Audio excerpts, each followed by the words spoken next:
Obel is here to talk about woke culture today. Who can define what woke is for me? Cool or in? Yeah. It's a trend. Yeah. It's a trend.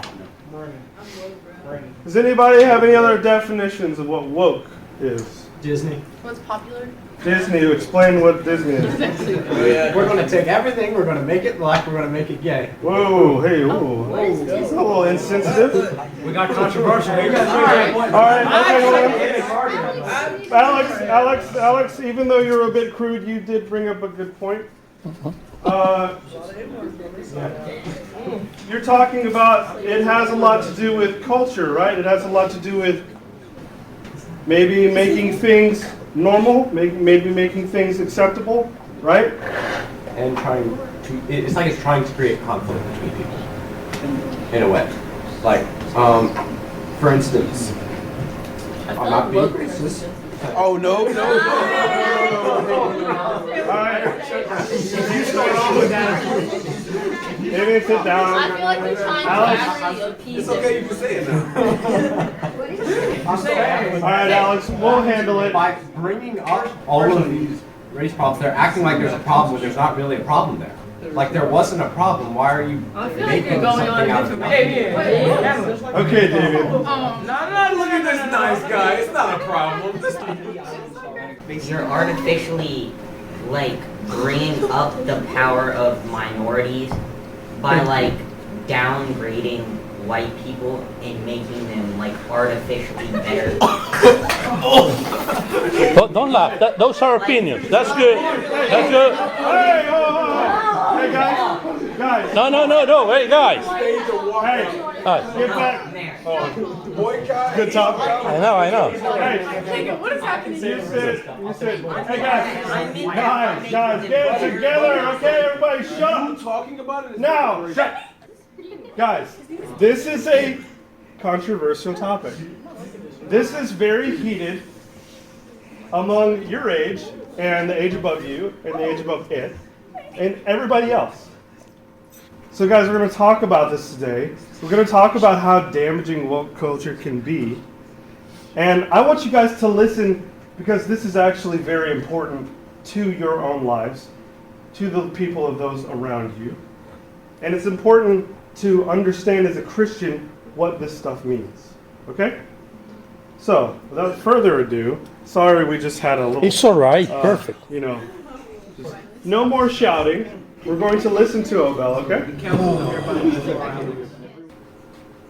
For those of you who don't know who I am, my name is Obel Troconis. And as a member of a minority, Hispanic, I would like to talk about this issue of wokeness.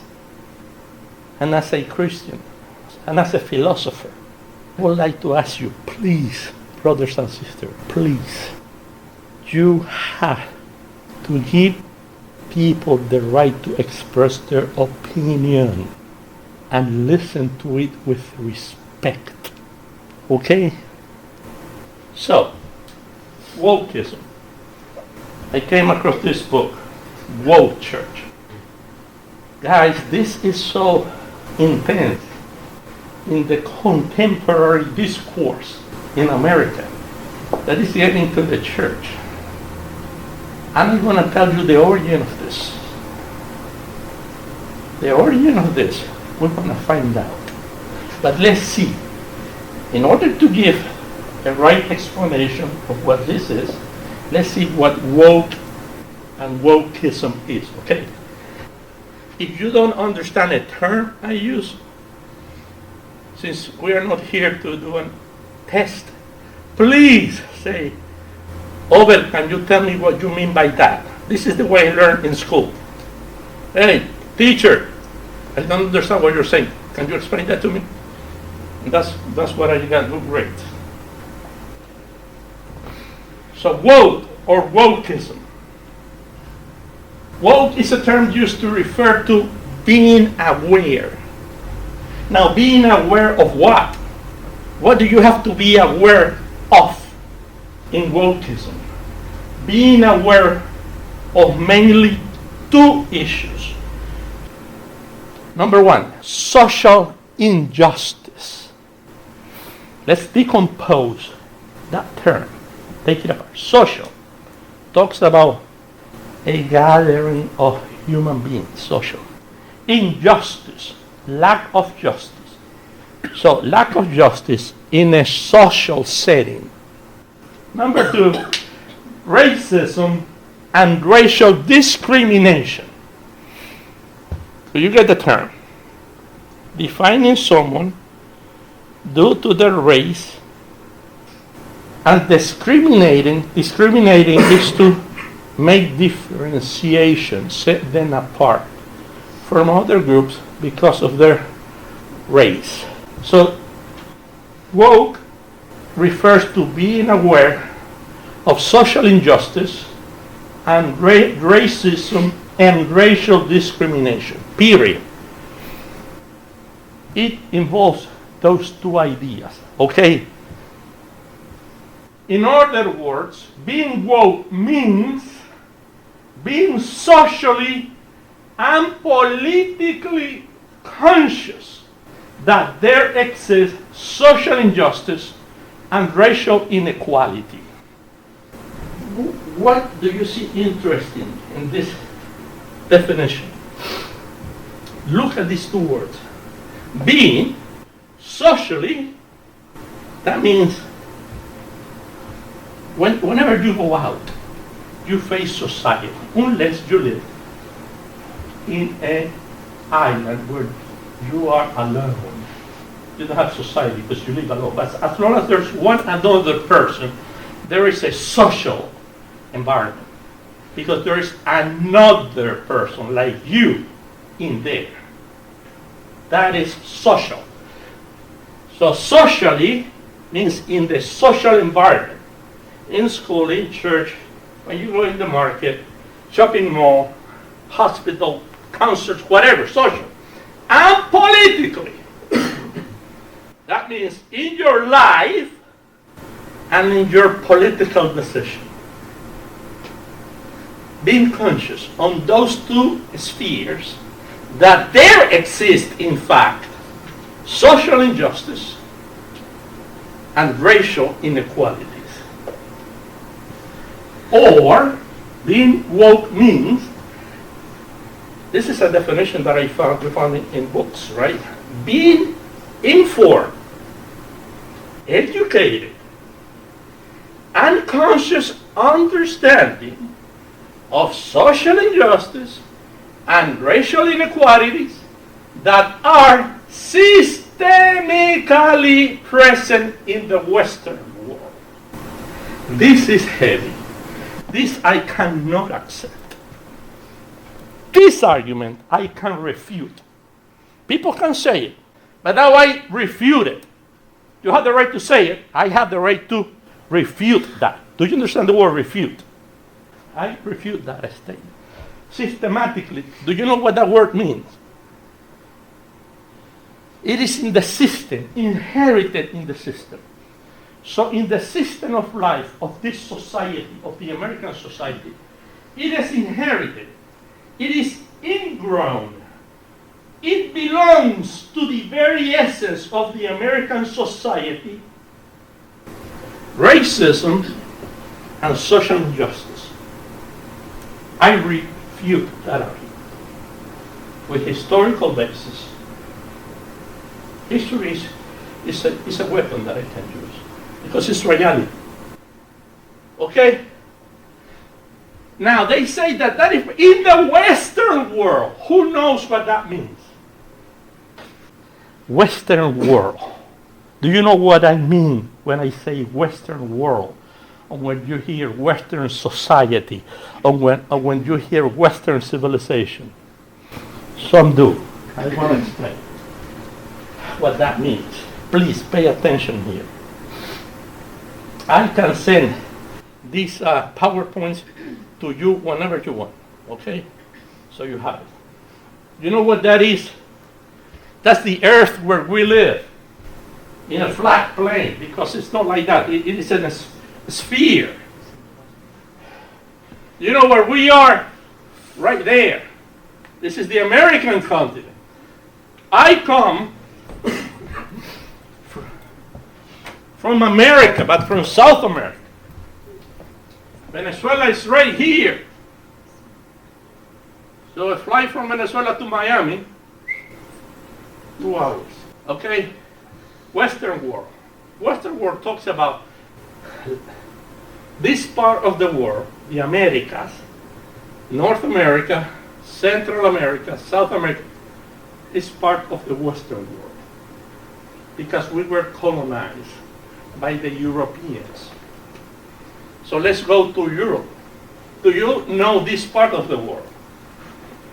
This is Africa. This is the Arabian Peninsula. This is Australia.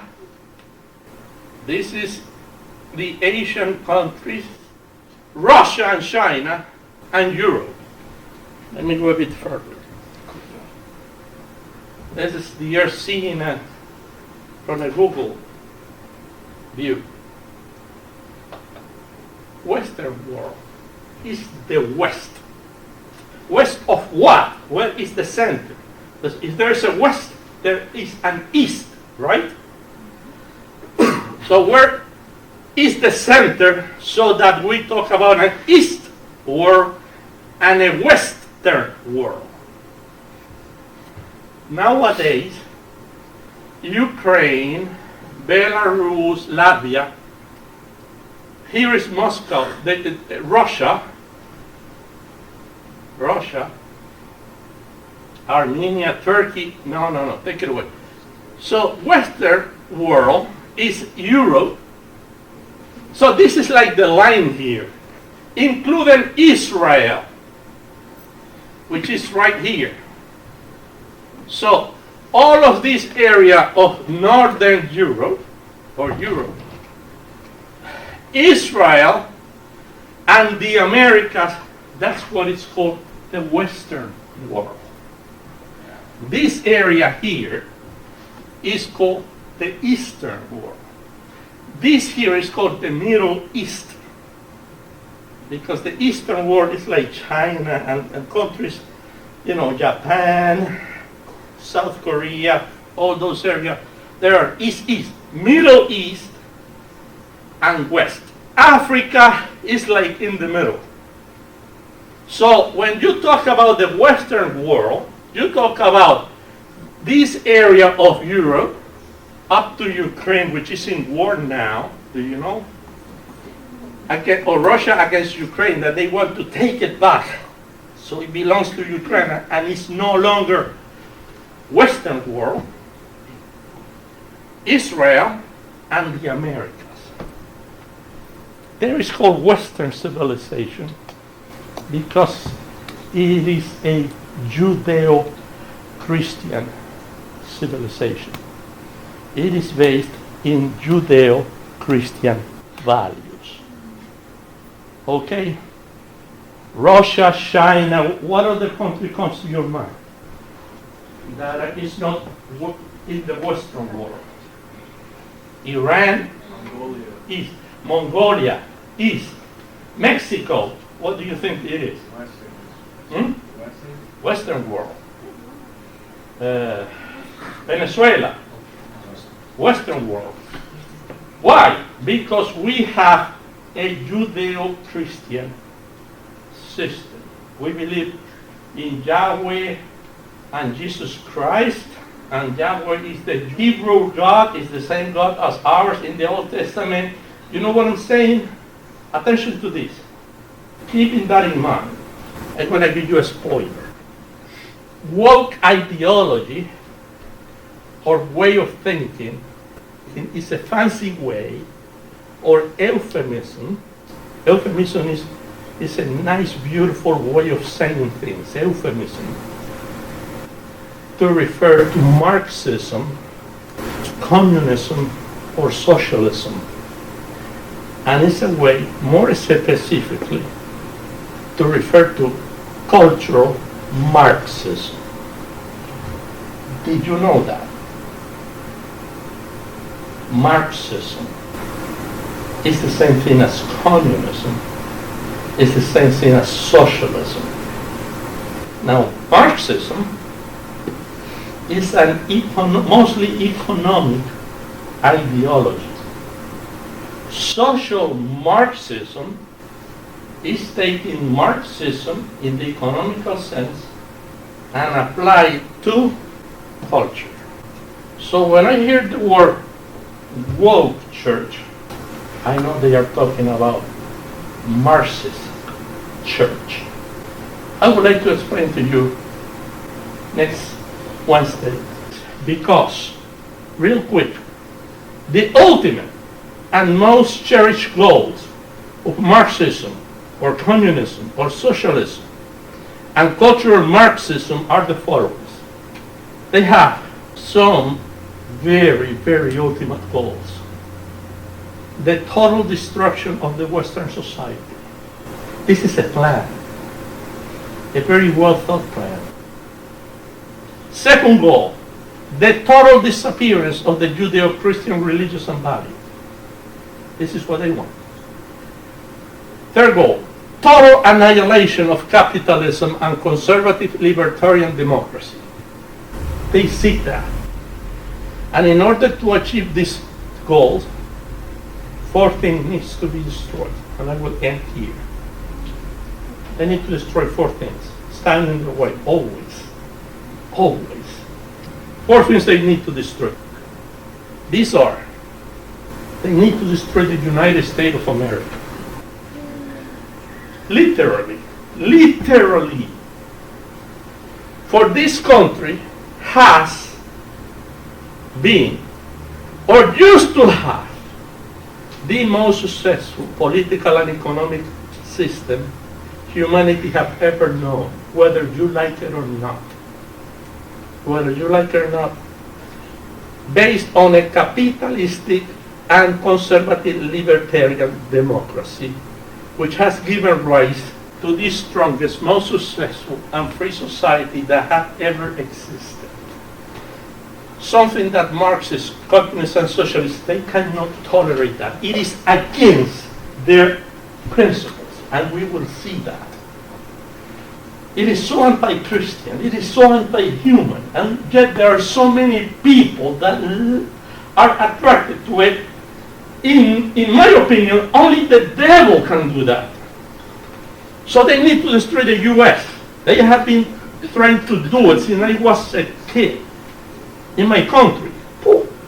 When you go to school, all you see is the U.S. is the devil. The U.S. is the source of all evil in the world. Since I was in school. But you see, I'm not stupid. I read. And I said, that ain't true, that ain't true, that ain't true, that ain't true. That's lies. Because I study, you know. I'm not stupid. Number 2, they need to destroy capitalism, as it remains the only economic system and model in human history that has consistently enabled the broadest amount of people to attain the most amount of good, being the most fundamental of these, liberty and the pursuit of happiness. Have you read, I think you have, the Declaration of Independence, the introduction? That is so beautiful. I have it printed. In Venezuela, I have it in my office. How does it say? God hath created all humans equal. Do any one of you have it? Yeah. Go ahead, man. We hold these truths to be self-evident that all men are created equal, that they are endowed by their Creator with certain unalienable rights, that among these are life, liberty, and the pursuit of happiness. And the pursuit of happiness. What does human being want in life? What do you want in life? To be happy.